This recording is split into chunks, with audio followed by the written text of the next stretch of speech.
எடப்பாடி சொல்லிட்டாரு ஒவ்வொரு ஆளுக்கும் 10,000 ரூபாப்பா.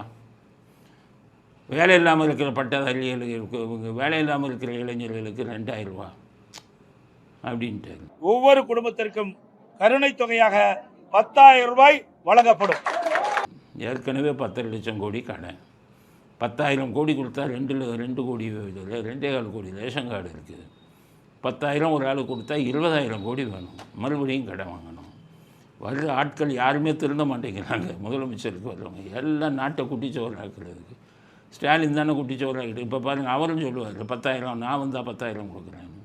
ஏலத்துக்கு போய்கிட்டு இருக்குது தமிழ்நாடு அரசியல். விடுதலை வச்சுக்கிட்டு, ஃபுல்லாக கடனில் வச்சுக்கிட்டு. அதனால் திருந்த மாட்டாங்கன்னு நினைக்கிறேன். அதனால் எடப்பாடி 10,000 புலம்பிக் கொண்டு இருக்கிறார்.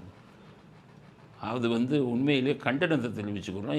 எடப்பாடிக்கும் ஸ்டாலினுக்கும் ஓசியில் கொடுக்காதீங்க. இந்த நேற்று பேசினார் விஜய் வெள்ளூர் இதில் ஓசியை பற்றி பேசினாரா? உங்கள் 2 பேர்த்துக்கும் புரிஞ்சுக்கோங்க. 2 பேரும் முதலமைச்சரெல்லாம் இருந்தீங்கள, உங்களுக்கு ஒரு பொறுப்பு இருக்கா? எலெக்ஷன்லேயே நிற்கலை. இது ஒரு தடவை கூட ஒரு ஆட்சிக்கு வரலை. நேற்று பேசுனதில் இலவசத்தை பற்றியே பேசலை. உங்களுக்கு மகளிர் உதவி எதையுமே பேசலை. அப்படி தான் நாட்டுப்பற்றோடு இருக்கணும், நாட்டு மேலே நலனோடு இருக்கணும்.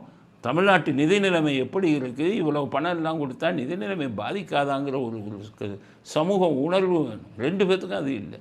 இவர் இப்போ 10,000 அவர் 10,000 போட்டு நாட்டை கடனாக்கி விட்டுட்டு போயிடுவாங்க. ஸோ எடப்பாடிக்கும் கடுமையான கண்டனத்தை தெரிவிக்கணும். இலவசங்களை இத்துடன் நிறுத்தி கொள்ளுங்கள். முதல்ல கடனை சரி பண்ணிவிட்டு அப்புறம் இது பண்ணி போங்க. பொதுமக்களுக்கு சொல்கிறேன், ஒவ்வொருத்தர் தலையிலையும் 3 லட்சம் கடனை வச்சுருக்காங்க. இவங்களெல்லாம் இலவசம் கொடுத்தாலும் வாங்காதீங்க. இவங்களுக்கு ஓட்டும் போடாதீங்க. ஓட்டு போட்டால் நாட்டை குட்டிச்சவராக்கிடுவாங்க.